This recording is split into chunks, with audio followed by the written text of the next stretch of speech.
In our last episode, we explored the esoteric history and impact of Mars. We discovered that Mars represents not only the masculine forces, but also extreme futurism and materialism. We also explored Mars's impact on souls before incarnating on Earth, discovering that souls passing through Mars can draw from its progressive forces or from its regressive forces. Those that take on the regressive impulse of Mars are drawn deeply into a materialist perspective. If this regressive Martian perspective is not transformed, the individual will begin to see the material plane, and especially technology, as the basis of their evolution. They will even begin to form religious beliefs around technology and artificial intelligence. This ideology, overall, represents the final descent and destruction of mankind. It can also be seen as the regressive or devolutionary timeline of mankind. And if this materialist Martian impulse is not transformed, it will lead to the complete destruction of humanity's form, or of the human form or the human body. Today, we are going to go even deeper into the religious ideology of what we can call the regressive Mars group on the planet.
Perhaps the best example of the regressive Martian ideology is not only using technology as an occult tool, but the belief that God or high spiritual deities can communicate through artificial intelligence or through a machine.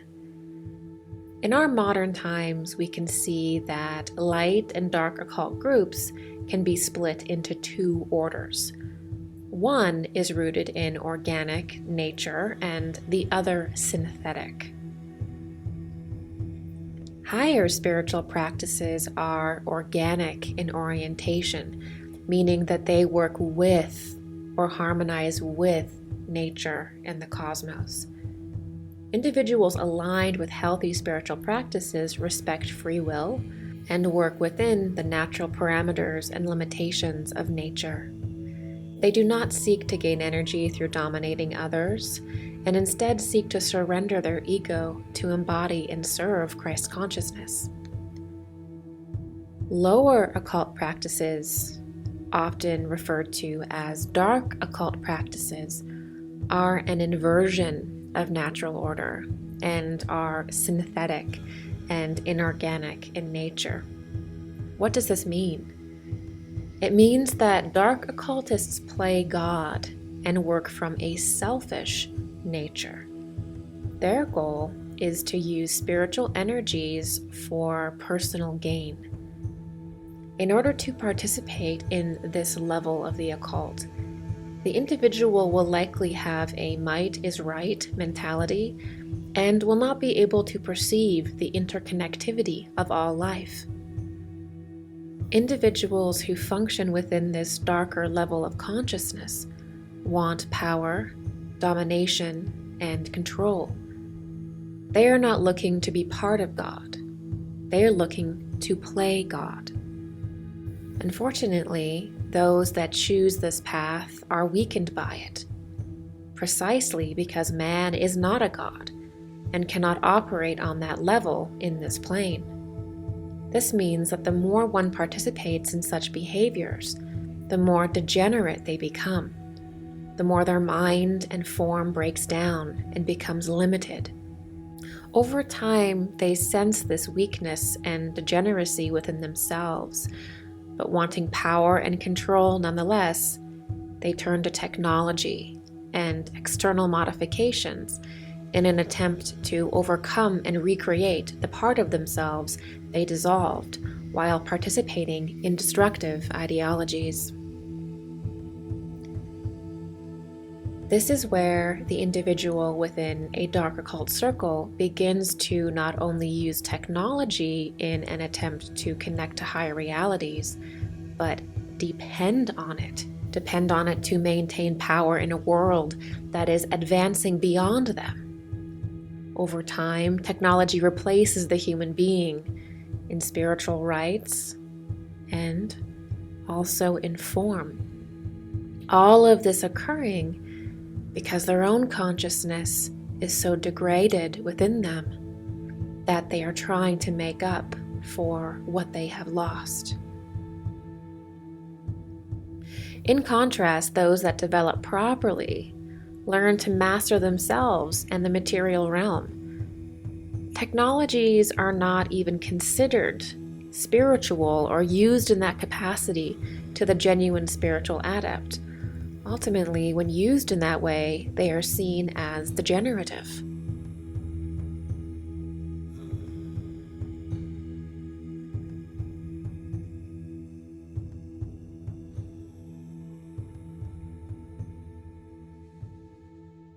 So, if the regressive group from Mars is a materialist group in its ideology, and it would seek to use technology and AI religiously, what would that look like exactly? How would that manifest in our world? Well, you might see something like a channeling circle, or some kind of psychic circle where individuals are channeling an entity and then getting information or some kind of psychic reading. And the psychic is then removed and replaced with a machine. So it's the removal of an actual individual who is organically able to communicate with spiritual realms through going inward and essentially earning that life after life. It's the removal of that entirely and replacing that with a machine. So now you don't have to deal with a psychic or a person, and you can just use a machine to do it. And of course, you have a lot more control over a machine than you do trying to work with a human being. There's a lot of protections and there's a lot of spiritual laws that protect human beings from going to certain places and things like this. But with a machine, you can just have it do whatever you want. And so for these individuals, it's a complete shortcut, even though a machine, being inorganic, cannot actually access the higher planes at all. They can only access what is already created in the 3D plane or around the earth that is already created. So it's not really even a replacement for a human being.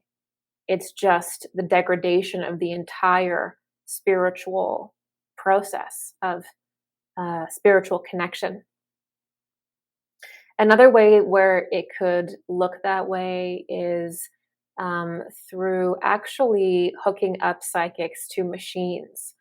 So suddenly, the individual, because they're so degenerated and materialist in their ideology, they don't have that human element and the heart developed enough to actually sense what another human being is experiencing, what they're going through. And so now a machine replaces that. So now you just hook the psychic up to a machine, and then you try to create a new ideology about what the machine is reading within the psychic. But of course, again, a machine can't actually perceive a lot of the higher, more spiritually complex energies that go on when a psychic is doing psychic work. So again, you're getting this degenerate replacement. And there's also the ideology among individuals who are part of this techno-spiritual religion that the machine is more pure than a human. And so they actually think that a machine is more neutral, more pure, and that human beings are damaged or human beings are inferior to machines. And this is from a lack of personal development and a lack of heart development and a lack of, quite frankly, the feminine impulse in their being, is they no longer understand their own humanity and the sophisticated nature of their spirit, that they actually think that an inanimate object that they create is more pure than themselves. And so this is also one of the tenets in this AI techno-spirituality, is the belief that machines are more pure than a human being, more neutral than a human being. And thus, when you have that ideology, there's no real need to purify yourself, to purify your mind, to spiritually evolve yourself, because you can just use this machine. And it seems like you're bypassing that whole process. At least it does in the beginning. And also, it can look like the desire to have spiritual deities or spiritual forces try to enter into the 3D plane using technology. So you have certain technologies that can thin the veil or pierce the veil, and thus allow certain entities to come in. So you're actually using a machine to summon an entity. Or eventually, when this techno-spiritual religion gets very advanced, they'll try to incarnate certain disembodied demonic entities into machines or into human beings who are emptied out and who will essentially become possessed by these darker forces they worship that need a form. And so this is the very dark aspect about this whole techno religion, is that it's totally destructive to human consciousness.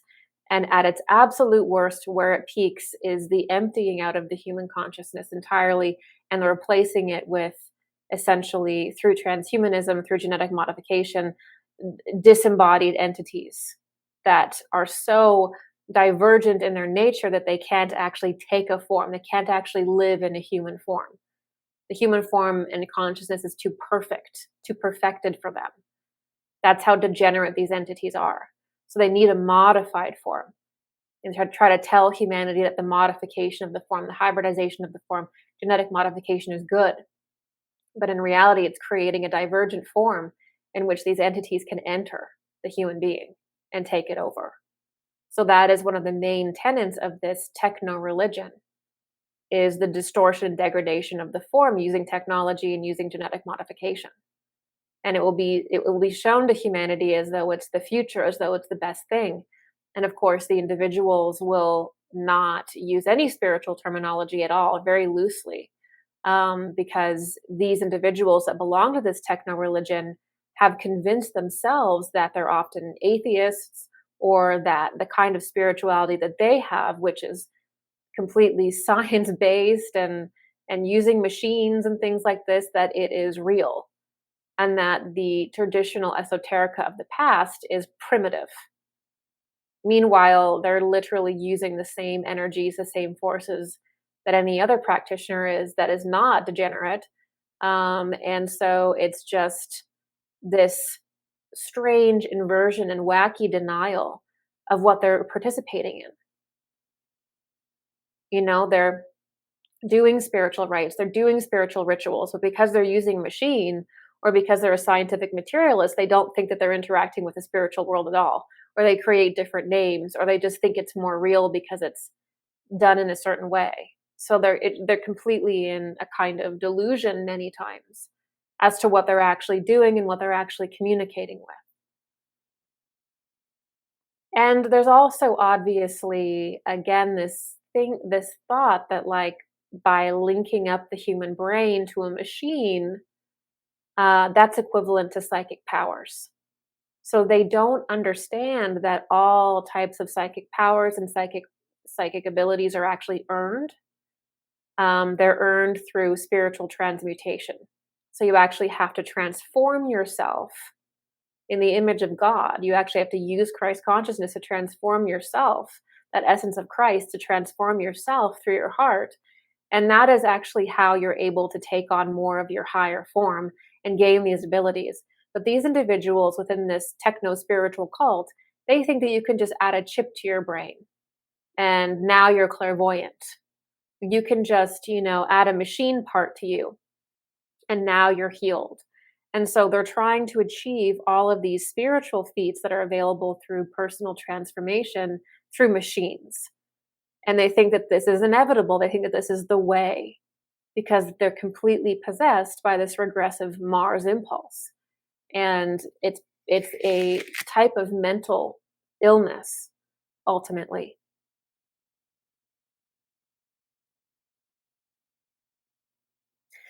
The other belief that they have in this techno-Martian spiritual religion is that human consciousness can actually be also uploaded or downloaded into a machine. And we'll see later in this series how prolific this ideology is, and even how it connects to the channeling group called the Nine and an individual named Andrija Puharich that we'll get into this video. But ultimately, yeah, these individuals within this techno spirituality believe that they can actually upload, or they tell people this anyway, that you can kind of do mind uploading and you can transfer your soul into a machine. When you watch somebody sitting in a room with maybe some goggles or maybe just with a screen all day, is he trapped inside this small room? Or is he or she, liberated into the immaterial realm of cyberspace, of the metaverse? And this theological battle from 2,000 years ago is now becoming a real battle about how human life would look like in coming generations and what is the role of our bodies. I mean, are they important in any way? Or is the point to kind of release our mind or our soul from this to exist in an immaterial realm? And what is the role of our bodies? I mean, are they important in any way? Or is the point to kind of release our mind or our soul from this to exist in an immaterial realm? And they often say very strange things like, we're already merged with machines. That because you carry your cell phone with you everywhere, because you use a computer, that you're already merged with machines. The reality is that no, we're not already merged with a machine. Carrying a phone with you and using it a lot, or using your computer a lot, or playing a video game a lot is not the same as hard wiring a chip in your brain. It's not the same as actually physically merging with a machine. They're not the same thing at all. Because when you are just holding your phone in your hand or playing a video game that you're not hooked up to, or a computer, you still have your personal sovereignty. So there's very strange ideologies and a very strange push to tell people that it's okay, join the cult, this is the future, and this is all part of the religion as well, this regressive Martian religion. And ultimately, there is the last tenet, which a lot of people can see around them, which is the idea that you can create a spiritual plane with technology and like trap people in it. So this is the idea of the metaverse, which in esoteric literature, this would be called the eighth sphere or the lower astral plane. It is the desire to actually create a spiritual plane yourself and then trap essences in it, and enter into it yourself. And this is supposed to be their version of the resurrection. This is their version of getting out of the incarnational wheel of samsara. This is their version of getting out of incarnation, and having complete control over the form, is to create a world using technology, obviously, not to align with God and align with these forces that are much greater than anything we can often understand in this form, but to create this all yourself and then have everybody opt into it, you know. So this is what they believe, and they believe they can live forever. They believe they can use these technologies to live forever. And so this is a religion. This is a techno-spiritual religion. It is not just simply, oh, look how advanced we are. This is the way of the future. You know, we have to go in this direction because this is how we evolve. We have to have machines that ring through your groceries, cars that drive themselves. This is just what the future looks like. Well, no, this is a religion, and you're being preached to by basically a hierarchy of techno priests that think they know what's best for you and that have more power than any of us could ever really dream of at this point in time. So when we look at this stuff, when we look at all of these tenets I've talked about taking shape around us, let's understand what this is. This is a religion.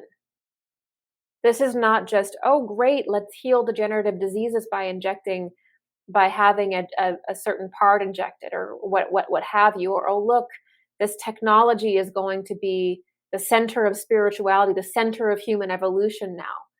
Aren't we so advanced? This is a religion that you are being preached to accept it.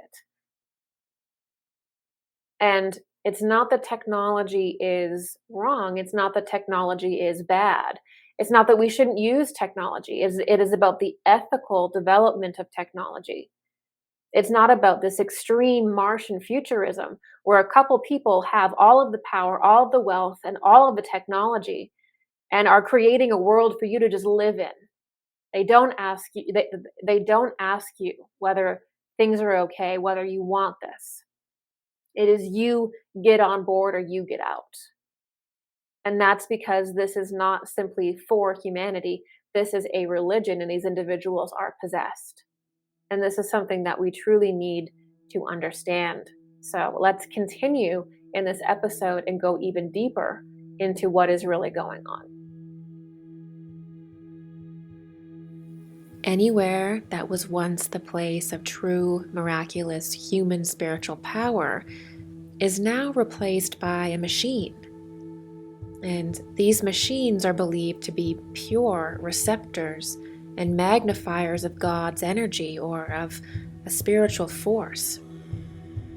Essentially, the tech is used for spiritual purposes, and then humanity has to merge with the tech once it's spiritualized. In this Martian religion, technology is viewed as a more pure vessel for spiritual connection than the human being. This could be because the individuals creating this technology that have this dark religious view of technology see themselves as too impure to actually be the channel for spiritual forces. Now that we have established that the regressive Martian impulse pushes humanity to spiritualize with machines and then ultimately has to merge with them, let's take a look at an example of this. In particular, an individual named Andrija Puharich and the infamous Council of Nine. Let's go back to around the 50s with the rise of a very controversial figure in ufology and the New Age called Andrija Puharich. So let's discuss Andrija Puharich. Sometimes he's actually known as Henry Puharich or Andrija Puharich. If you're looking up the Nine, if you're looking up this individual, you might find him underneath those two names. So Andrija Puharich is famous for basically creating this channeling circle that communicated with an artificial intelligence called the Nine. And the Nine actually goes on to become one of the most popular and influential entities or groups, actually probably in the world, definitely in the Western in Western society. The channelings and the teachings of the Nine enter the New Age. They enter ufology. They have a lot of support. They have very famous individuals involved. And it's funny because for the influence that they have and for the influence that Andrija Puharich has, you really don't hear a lot about them, and you really don't hear a lot of criticism of them or a lot of the deeper, kind of more concerning issues with them. I personally think that this individual and this group embodies the Martian impulse, the regressive Martian impulse, by worshiping and connecting with artificial intelligence. And probably one of the most influential things that Andrija Puharich does is he begins to merge the individual with the machine. And he begins specifically to create a very strange version of techno-spirituality or techno-religion. And this really didn't exist at all before him, not in the impact and how extensive it became. So let's get into Andrija Puharich and more about him.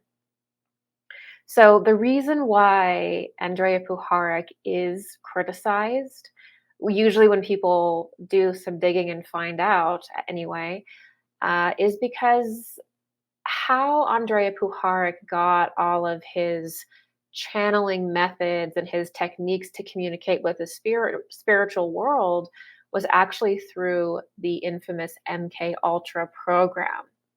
Yes, so you heard that right. Probably the biggest narrative in the New Age and ufology, the one that we talk about in this series, is directly connected to Andrija Puharich, who developed all of the techniques through the MK Ultra program. And now the MK Ultra program, sometimes called Mind Control Ultra, is a massive topic in conspiracy. So there's no way in this episode that I'm going to be able to introduce you to that idea, what happened to people. But essentially, Andrija Puharich was an army doctor. He was a military doctor, and he entered into the MK Ultra program very early. He worked beside Sidney Gottlieb, and he was very involved in the deep state, extremely involved. He was involved in MK Ultra. He worked for the Pentagon. He worked for the CIA. He worked for naval intelligence. So this individual was not a small player. This is someone who was at the heart of the deep state, and at the heart of a lot of Black projects. And by the way, we actually don't even have a fraction of the files on MK Ultra on what they were doing, because most of them were destroyed. We only have a very small understanding actually of what they were doing. What we do know is that Andrija Puharich emerges from this very dubious past, being an MK Ultra doctor and doing experiments on people, mind control experiments on people. And then he begins to take all of those techniques that he's learned and starts to use them in these channeling circles that he creates. He begins to use these techniques that he learned in the mind control program. That this mind control program, when the church committee came forward and exposed it, it was one of the darkest, sickest things that people had heard of in a long time. It was actually one of the committees where people began to realize, the committee that was investigating this, they began to realize how the government was actually turning against them and was doing these experiments on its own people. Before this, we lived in a World War II era where, it was all of us together. We're in it together and we're fighting an enemy, an external enemy, someone that's different. But now with the church committee and with MK Ultra, we're seeing that our government is actually experimenting on us. They're actually using us. They're abusing us. They're abusing their own citizens in the name of science, in the name of research, and really in the name of control. So Andrija Puharich is at the center of this. He is a doctor in this program, and he is engaged in all of these experiments. Some of the experiments were incredibly disturbing. Like they would usually use a couple different things. So one of the things that they would use would be drugs. So they would use a lot of LSD. One of the individuals who was researching this and interviewing participants said that one of the jokes that they made is they said that they bought all of the LSD in the world for MK Ultra. That's how deep and intense it was. And so they would use drugs. They would use LSD, but I think they also used other hallucinogens as well, like mushrooms. They would just see which one worked the best. And you can see this in Puharich's life after he leaves the MK Ultra program and starts to do all these spiritual things. He still has that obsession with drugs. And he does a lot of drugs, and he becomes obsessed with the use of psychedelics to alter consciousness, and he goes on to write books about this. A lot of people see these books as benign, and perhaps they are to a certain degree, but when you realize that his interest in this was in initially in a way to actually kind of make people like an empty vessel, or his interest in this was through the MK Ultra way, the mind control way, which was to use drugs to essentially get people to disassociate, to leave their body so that something else could come in, or so that the MK Ultra doctor could come in and insert their own suggestions, or to depotentiate your mind and your essence entirely with the use of intense, overwhelming drugs so that your whole being could just be used as they see fit. That's what mind control is. It is psychic abuse. This is mental, emotional, and psychic abuse, right? You're using drugs, you're using these external substances to make the person disassociate. This is not the shamanic use of a, plant medicine or something. This is intense use of these things to actually disassociate people and basically make them an empty vessel. And so there was a lot of LSD around this time as well. And they didn't admit that they were basically psychically and spiritually abusing people and getting them to step out of their own mind and body and fragmenting to put in something else. No, they called it depatterning. So essentially the removal of your own autonomy and the removal of your own sense of self was called a depatterning. There's always a scientific word that makes it okay in this techno-scientific religion, right? So they called it depatterning. They used hypnosis. They used hypnosis to access people's consciousness, to manipulate people's consciousness, and to also, this whole use of LSD and hypnosis was actually to remove your natural protections. It was to remove these poor people's natural barricades that the mind has. We're not supposed to be doing that. We have certain protections within our mind for a reason. And so they're using drugs to break down people's natural protections against this. It's a kind of rape. MK Ultra was a kind of spiritual, mental, and emotional rape that they called the patterning. And in this process of MK Ultra, we see again the first real institutionalized introduction of techno-spirituality, of using machines to interface with individuals while they're in an altered state of consciousness, while they're in a psychic state. They introduce the machine into things. So they would use a machine to play all of these different things again and again and again. And they weren't affirmations like, smoking cessation, like with hypnosis when you just have, I will quit smoking today, or I'm a beautiful human being. It wasn't nice affirmations. It was literally trying to break people apart. There was one very disturbing account where they tried to turn an individual against his mother and against his whole family by playing these affirmations over and over and over again. And so that was the most mundane use of a machine, but they would use that. They would get someone really high on drugs so that they're no longer in control of their consciousness. They'd empty them out like that. And then they'd introduce these sick affirmations that are destructive. And then it got even worse with this new kind of interfacing with machines.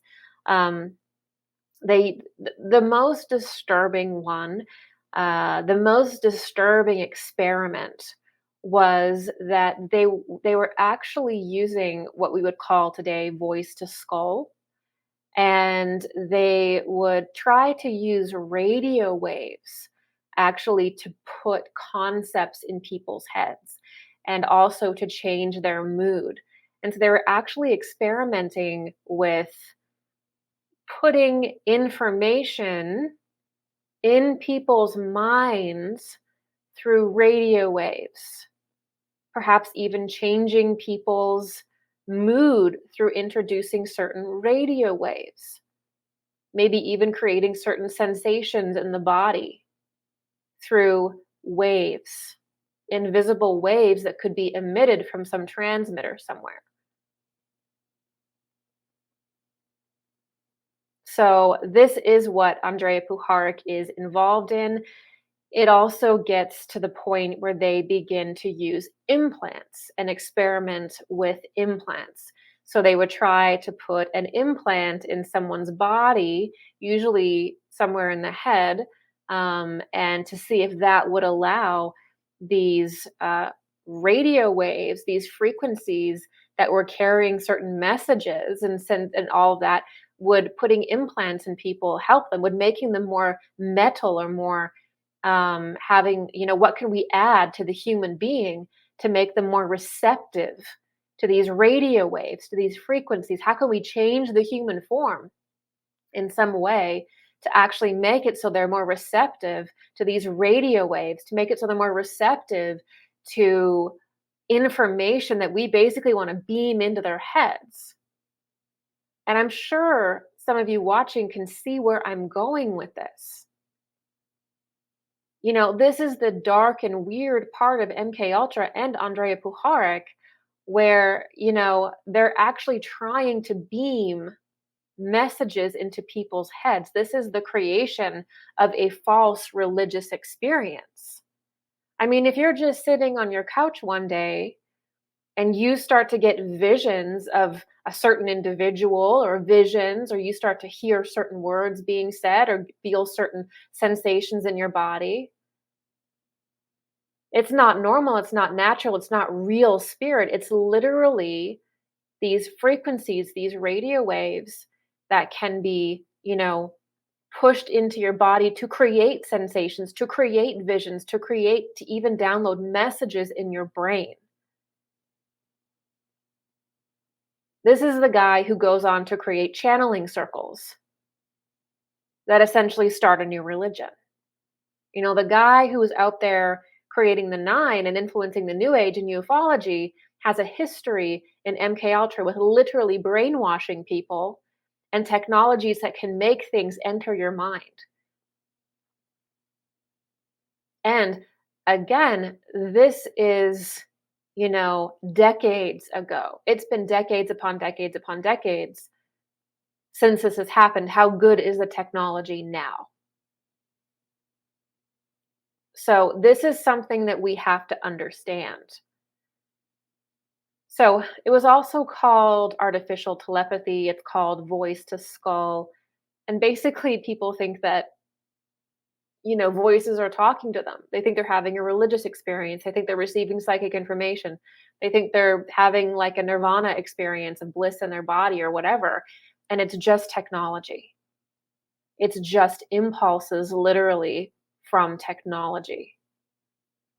And so this is very, very dangerous because an impulse from a satellite or from technology or some transceiver somewhere, that is artificial. That is not a real spiritual experience.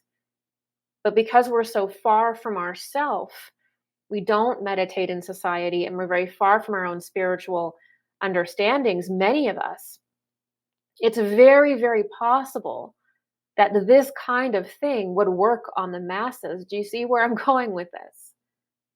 So MK Ultra wasn't just a sick program that happened in America and also in Canada and other places. You know, even the Soviets had their own version of that at the time. This is how to create. It's not just how to, you know, interrogate people or something like that. This is actually how do you make people think that you are God? That's basically what this is.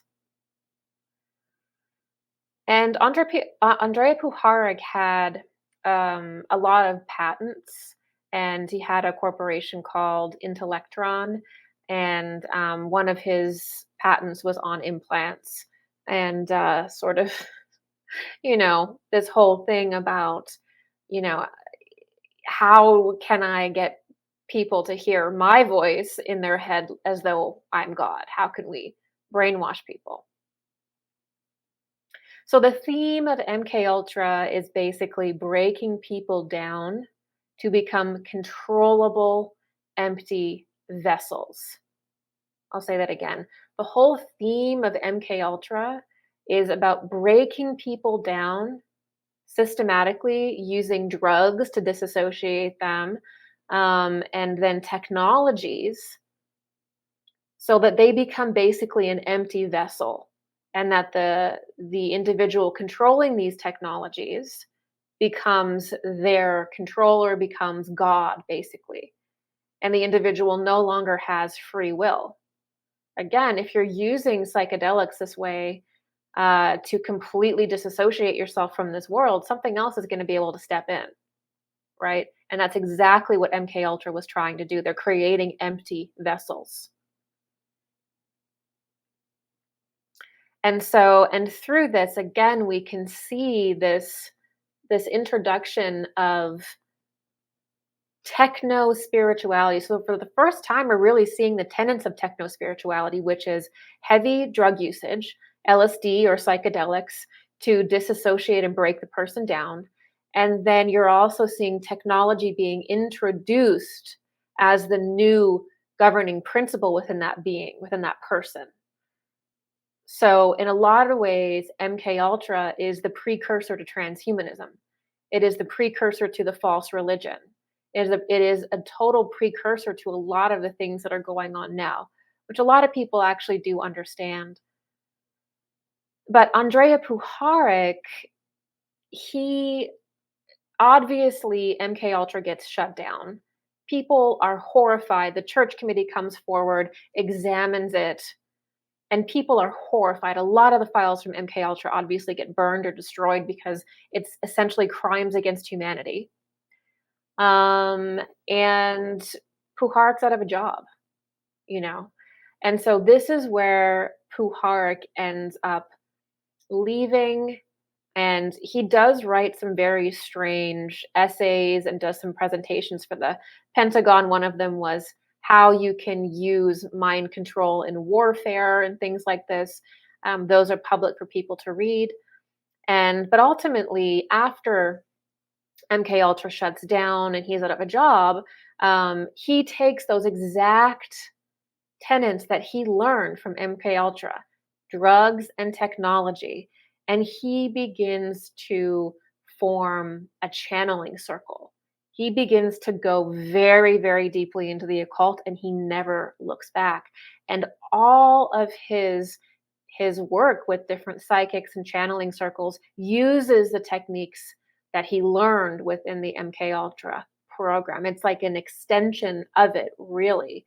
And in the next episodes in this series, we're going to go very deeper and deeper into this. We're going to keep coming back to this and go even deeper into this. So the issue with the 9 and Puharich fundamentally is that Puharich's technique and ideology is rooted in government mind control programs.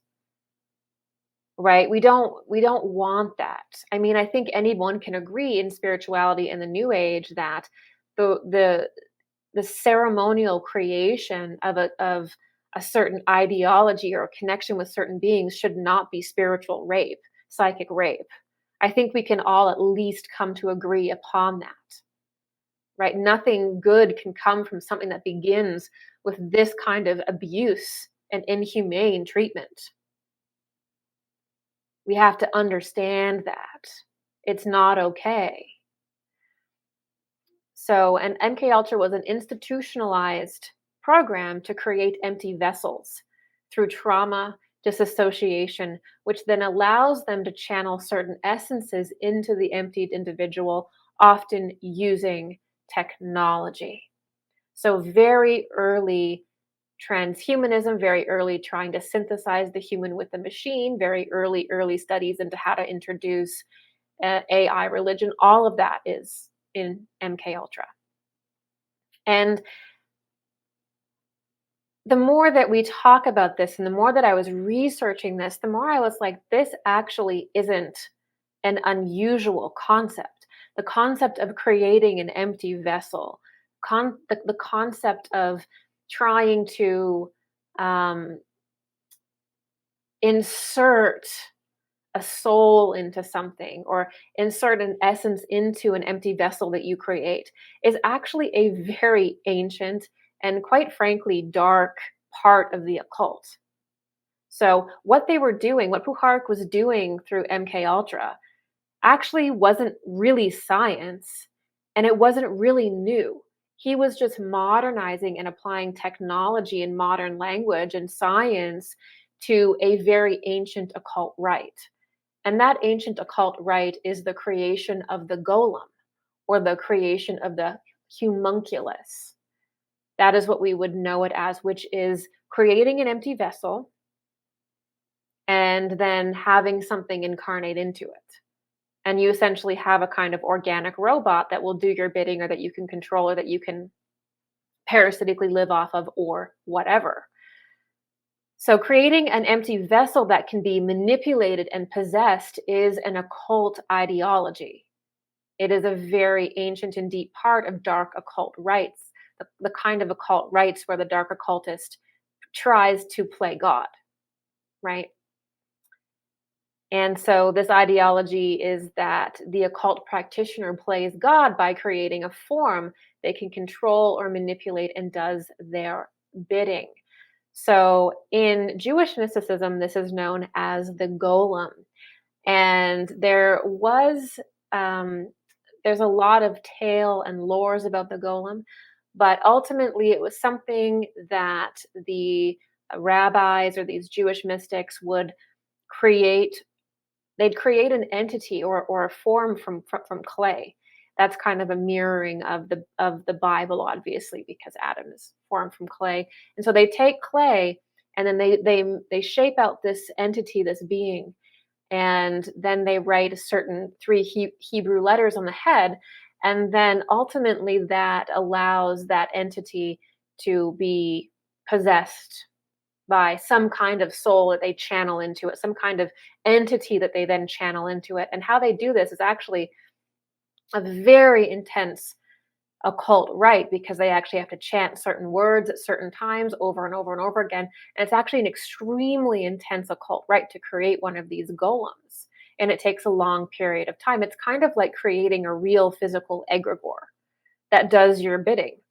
So this is a kind of, ceremonial magic, fundamentally, except for an MK Ultra, they're not, gathering up and creating a person from clay like the golem.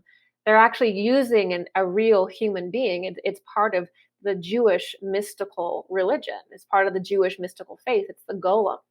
But it doesn't only exist within the Jewish mystical faith. It also has existed in alchemy. And in alchemy, they used to call it the homunculus. And it was basically the same concept, except it would get a little bit more strange in how these beings were created. One creation of the homunculus was basically taking the intestines of a horse and just putting sperm in it, and then doing various rites around it and giving it certain time and heat. And they believed that would form a human, and that human would then do your bidding, and or at least create something that would do your bidding, physical or maybe non-physical. And that was because at that time in alchemy, the feminine principle was actually not understood, and it was pretty much removed. And so they actually believed that all that was needed to really create a form was sperm.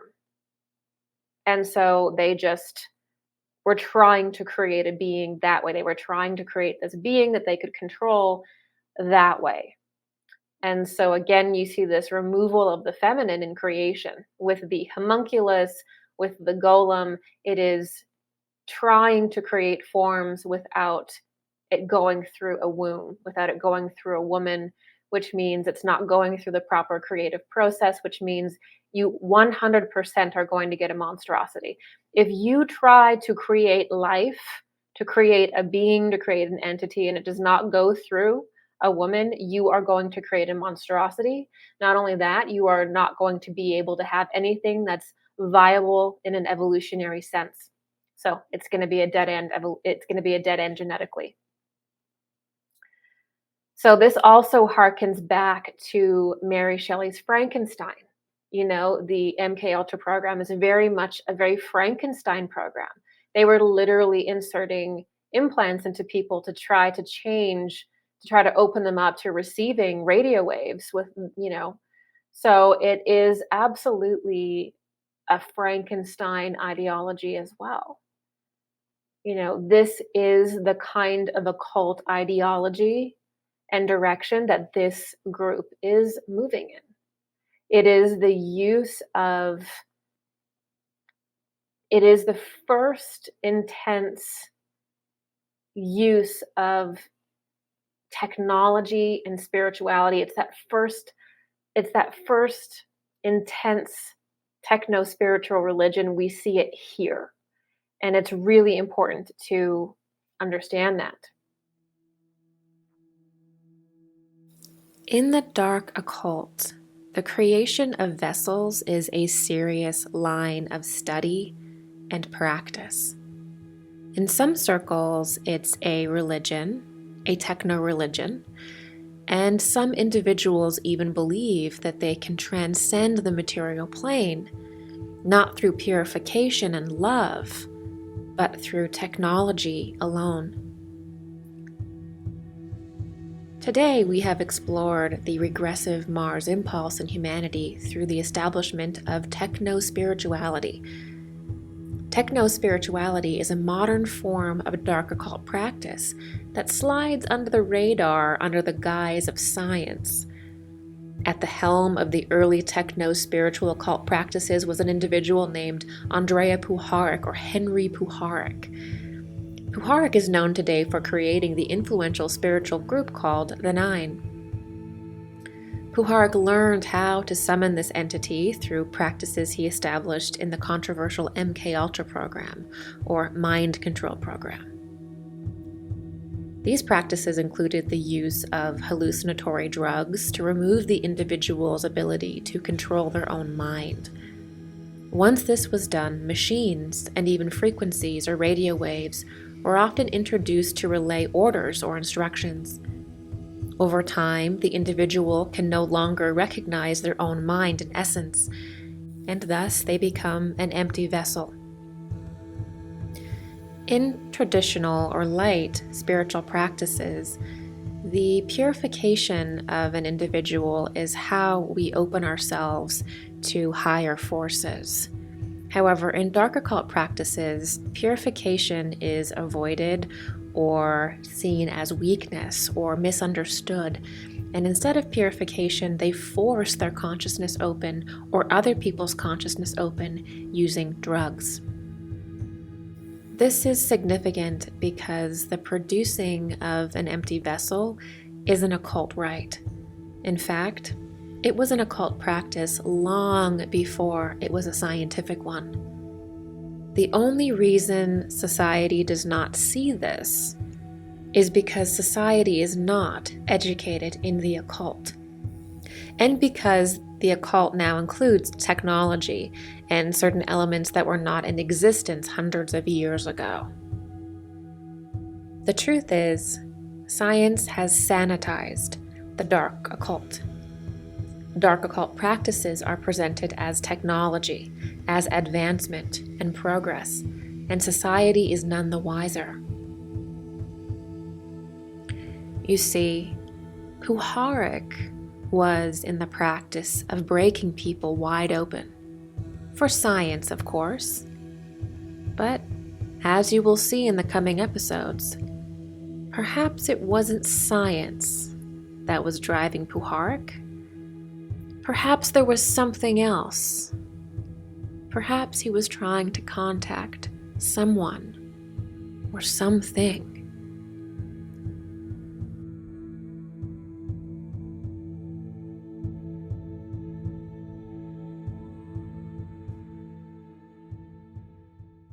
Thank you so much for joining me for this episode of the Mars Mysteries.